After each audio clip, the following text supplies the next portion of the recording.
దేశంలో బీసీలకు న్యాయం చేసే ఏకైక పార్టీ బీజేపీ అన్నారు తెలంగాణ నాయకులు. బీజేపీకి బీసీలు ఆకర్షితులవుతున్నారని చెప్పారు. పెద్ద సంఖ్యలో బీసీలు బీజేపీలో చేరడం ఆనందంగా ఉందన్నారు.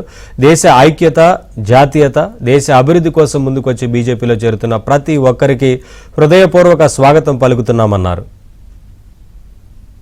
వాళ్ళు ఎప్పుడైనా బీసీలు ఉన్నారా? రాజశేఖర రెడ్డి ముందు వాళ్ళు ఎట్లిస్తే వాళ్ళకి బీసీ ఇదే కాదు, ఉద్యోగాలలో, అడ్మిషన్స్లో ఈ రెండు కాకుండా దాంట్లో రిజర్వేషన్ పొలిటికల్ లేదు, కానీ పొలిటికల్ రిజర్వేషన్ కూడా తీసుకుంటున్నారు.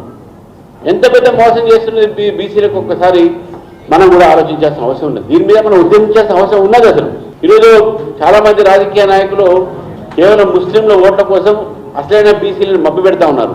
దయచేసి మీరందరూ కూడా గుర్తుపెట్టుకోవాలి, బీసీ యొక్క సంబంధించినటువంటి ఒక ఏదైతే అన్యాయం ఉందో అది కాంగ్రెస్ పార్టీ చేస్తూ ఉంది.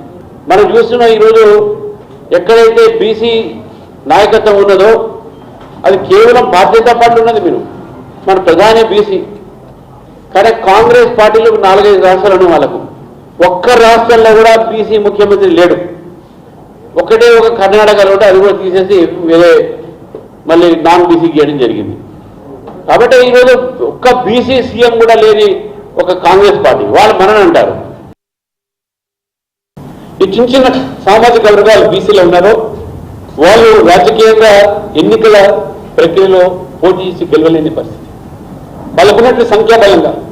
అటువంటి వాళ్ళని గుర్తించి మన ఎమ్మెల్సీలుగా మొదటిసారిగా ఇవాళ ఓబీసీ మోర్చా కర్ణాటక అధ్యక్షుడు ఒక రజక సామాజిక వర్గానికి సంబంధించిన వ్యక్తి, ఒక చాకలి వృత్తిలో ఉన్న వ్యక్తి ఇవాళ మొన్న ఎమ్మెల్యేల ద్వారా ఎమ్మెల్సీగా ఎన్నికైనటువంటి పరిస్థితి.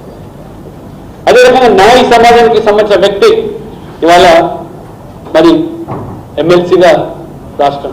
కాబట్టి ఇవాళ సబ్కా సాత్, సబ్కా వికాస్, సబ్కా ప్రయాస్, సబ్కా విశ్వాస్ అనేటువంటి మోదీ గారు పిలుపునిస్తే ఏ ప్రాంతాల్లో పార్టీ బలహీనంగా ఉందో, ఏ వర్గాల్లో ఇంకా మన గుర్తింపు రాలేదో వాళ్ళ మీద దృష్టి సారిస్తూ ఉన్నది.